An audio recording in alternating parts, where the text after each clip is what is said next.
getting set for the 2017 season right around the corner. He is Al Riverton. How are you, Al? I'm great, Rich. Thanks for having me this morning. Thanks for joining. Let's get straight into it right off the bat with the news regarding the reported suspension, 5-game suspension of Vontaze Burfict, the linebacker in Cincinnati, for a hit that he delivered just a couple of days ago in a preseason game, blowing up Anthony Sherman, the fullback, coming out of the backfield for the Kansas City Chiefs. No flag on the play. Is this an illegal hit, Al?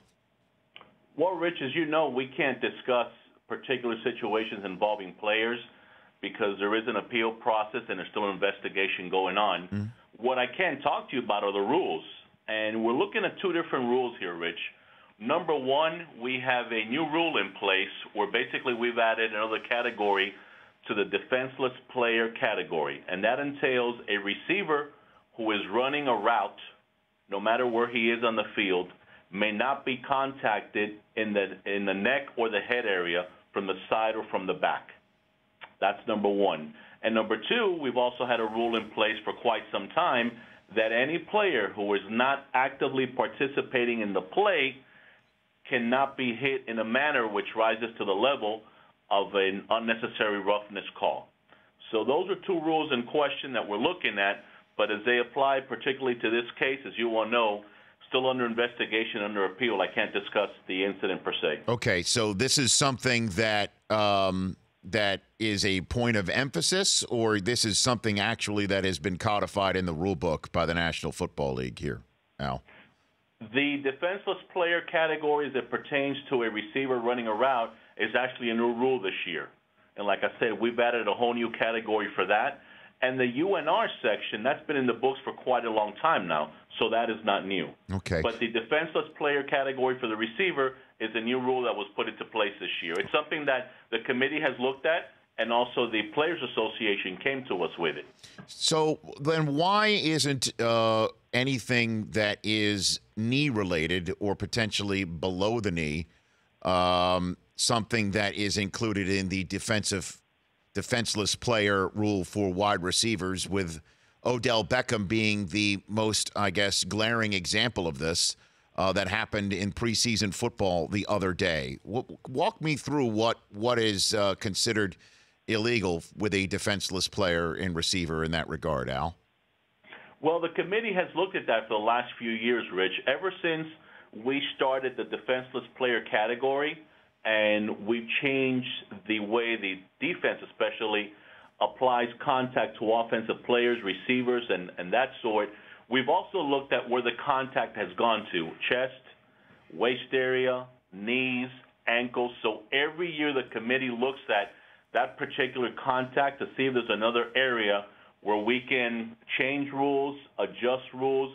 Right now the committee has not made any changes in those areas, so it is still legal to contact the receiver in that area after even when they are defenseless, unless you don't obstruct other fouls like pass interference or holding or things like that. But when it comes to defenseless player category, it still pertains to the neck and head area. But again, every year we look at not only injuries, but contacts. And one of the plays that we'll look at, obviously, this offseason, Rich, is the Odell Beckham contact, which happened the other night. Yeah, because we've spoken to some players saying, hey, you know what, that's football.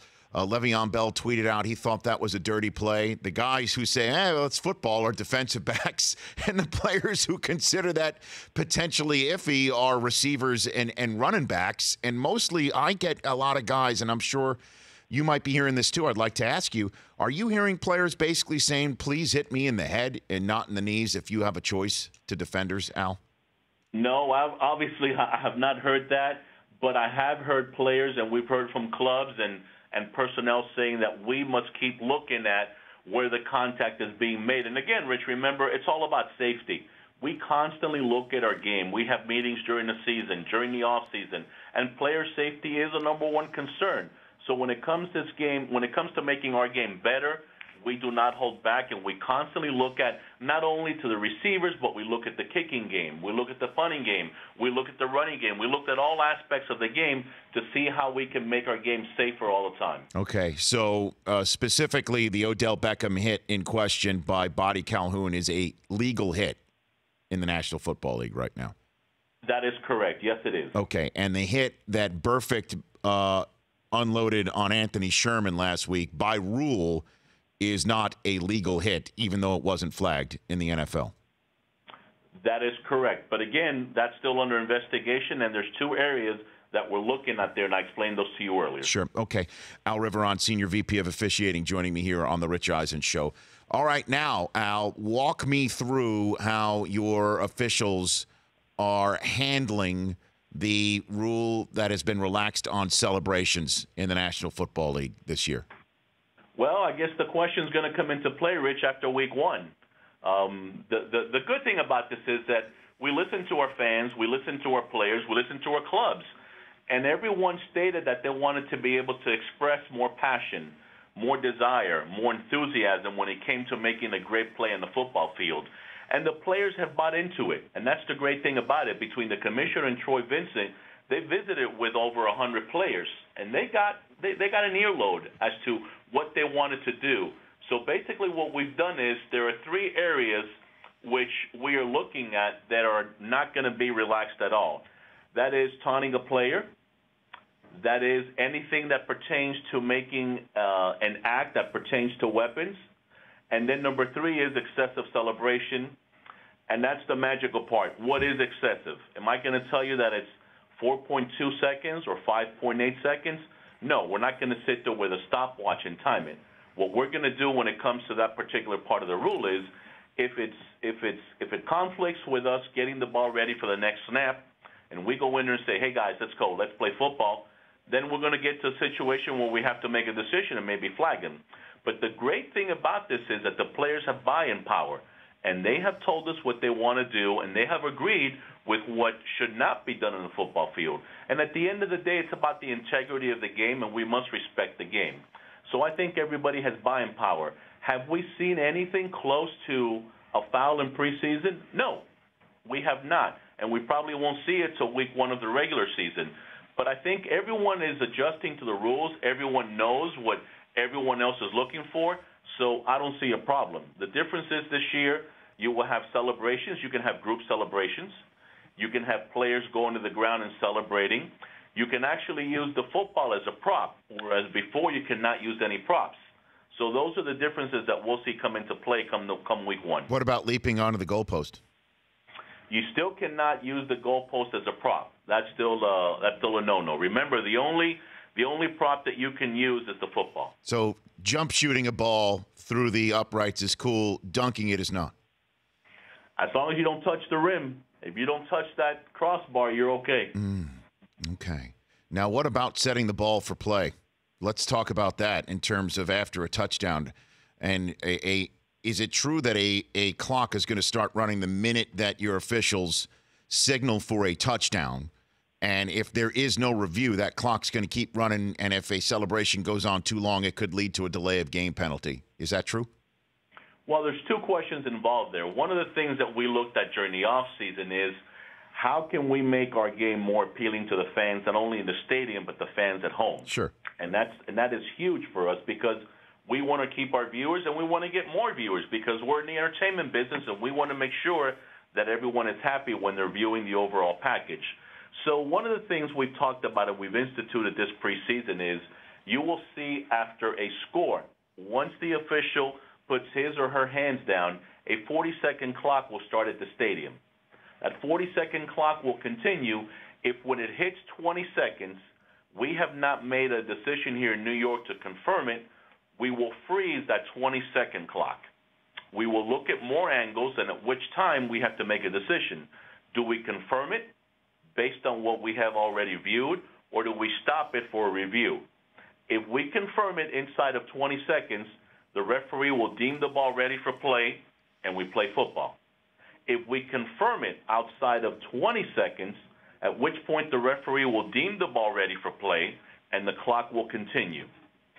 When it comes to celebrations after a score, that's something that will help our players determine how long they can celebrate. Have you had a delay of game penalty in the preseason yet, based on a long celebration? We've had two, but they really haven't come into play, no pun intended, because of the celebration. Okay. It's because for some reason or another, the teams haven't gotten their personnel out there yet. But when it comes to celebration, remember now, this is preseason. I think the players are just holding back just a tad as to what they want to show and what they've choreographed. Okay. They don't want to give away their good stuff in the preseason. And what about the pace of play rules with the play clock to get a ball kicked off yet? I know that there's something new on that regard because the NFL wants to keep the game moving, and that might lead to some potential shenanigans and special teams, Al. Walk me through that one.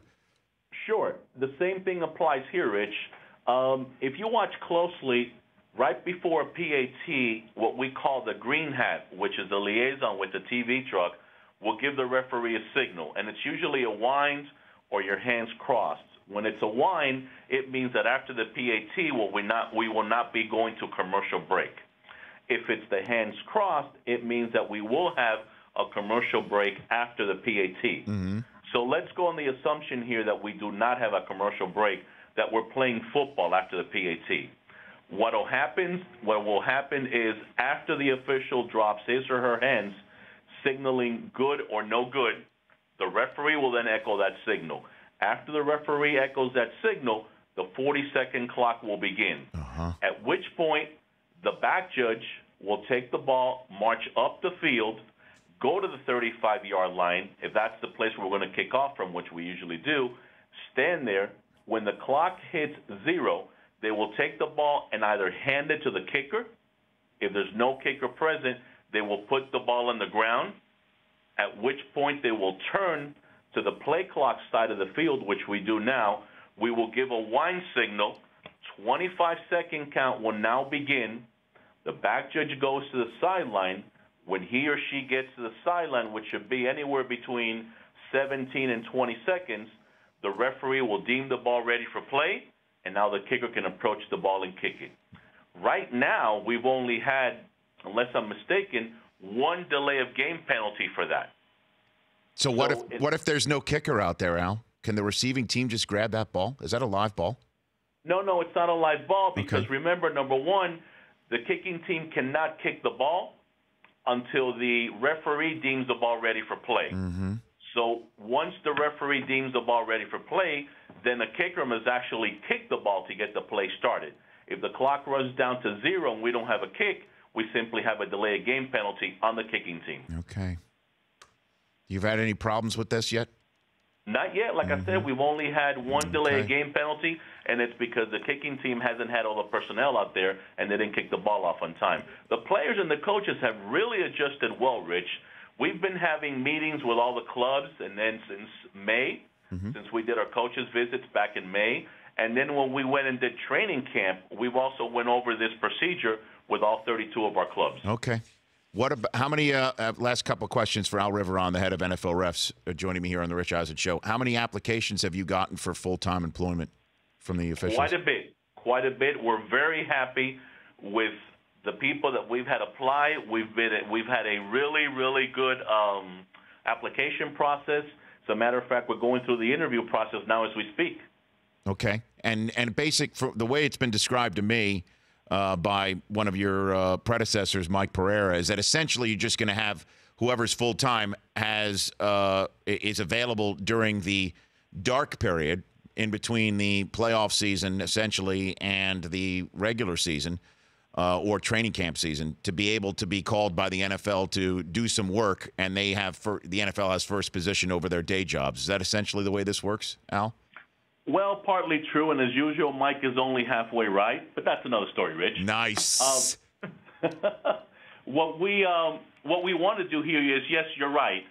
The full-time officials will have first interest with us. They are full-time for the National Football League, so we will have access to them year-round, all 12 months. So you will have officials here in our office. We will constantly be communicating with those individuals to help us spread the message a little better. We will also work on mechanics. We will also be asking them to help us identify younger officials when it comes to college recruiting. And yes, we will have access to those officials during that so-called dark period after the Super Bowl and between May 15th. So I think it's definitely a win-win for our game. Having the officials now accessible to us, for the lack of a better term, year-round can only make us better all the way around. Does Ed have to give up his shingle? Let's be honest here, Al. Does Ed Hockley have to give up his shingle as a lawyer if he gets into this full-time thing? You know what, Rich? As long as Ed is accessible to us all year round when we want him, he can also keep his side job. Okay. Has Ed applied? Is that what you're saying? I'm not going to tell you if he's applied or not. I mean, but remember, Ed has spent a lot of time in the gym, too. Okay. So somebody, just say this. Did somebody in their application include a 10-page, single-spaced essay as to why he should be a full-time employee? Maybe 22 pages, but not 10. See, Ed has applied. I got my answer. Al, take care. Thanks for the time. Appreciate it. Rich, always a pleasure. Thank you. It's Al Riverton. The Rich Eisen Show. Weekdays at noon Eastern on radio stations across the country and audience. If you like that, please download our app. There's lots of fun things there other than just more of the videos you just saw. You can call us from the app. You can email us from the app. Just download it. Trust me, you'll enjoy it.